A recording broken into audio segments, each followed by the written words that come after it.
Bom dia, meus queridos! Como é que vocês estão? Bem, eu espero que todos estejam bem, tá certo? Como já tivemos aula de matemática, agora vamos para a nossa aula de leitura. Nossa aula de leitura que hoje vai ser na folhinha, tá certo, meus amores? Então, já peço que vocês coloquem lá na atividade de leitura, porque hoje eu trouxe um texto bem interessante para vocês. Vocês veem, né, que desde o início do ano, tia Viviane trabalha bastante com fábula, com esse tipo de texto que sempre nos traz um ensinamento. Venho trabalhando muito com fábulas de Monteiro Lobato, com fábulas, enfim. E hoje eu resolvi trazer para você um texto onde traz a origem de como foi que começou essa história toda, este tipo de texto, quem foi o primeiro escritor de fábulas. E eu trouxe esse texto que fala, o tema é Esopo. Eu tenho certeza que várias pessoas e também vocês já ouviram falar em fábulas de Esopo. Mas vocês já pararam assim para pensar quem era Esopo?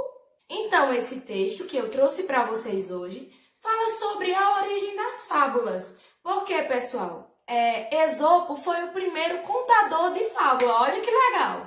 Então, o que é que tia Viviane vai lhe pedir? Que antes que você continue essa aula, você leia, pare o vídeo, pare um pouquinho a nossa aula online e leia o texto base, tá bom? Na folhinha. Leu, volta para o texto para a gente discutir alguns aspectos. Combinado? Então, para quem já fez isso, vamos agora falar um pouquinho sobre as partes mais importantes desse texto informativo. Bem, como eu falei para vocês, Esopo foi o primeiro contador de fábulas, era um contador de histórias. E o mais interessante, que também foi uma surpresa para mim, foi quando eu descobri, através deste texto, que Esopo era um escravo. Ele era um escravo e não se sabe muito sobre a vida dele, porque não se tem muita coisa escrita sobre Esopo. Só se sabe que ele era um contador de histórias e as suas histórias eram diferenciadas. Nas suas histórias, como diz aqui no terceiro parágrafo, os animais falam, cometem erros, são sábios ou tolos, maus ou bons, exatamente como os homens. A intenção de Esopo em suas fábulas é mostrar como nós, homens, podemos agir. Eu acho que vocês já perceberam que os animais das fábulas imitam atitudes dos seres humanos. E era mesmo essa a intenção que Esopo queria trazer. Trazer através de uma história imaginária atitudes do nosso cotidiano, atitudes do nosso dia a dia.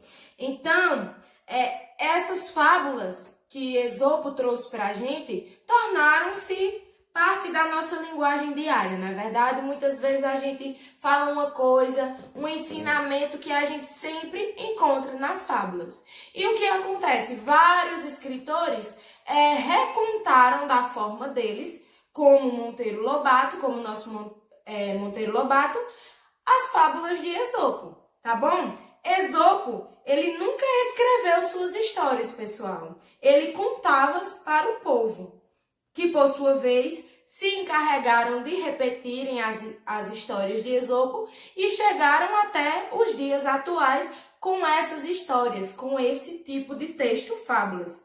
Então, gente, como diz aqui no finalzinho do texto, podemos dizer que em toda parte a fábula é um conto de modalidade popular. Tornou-se popular através dessa contação de história. Todo mundo tem acesso a esse tipo de texto.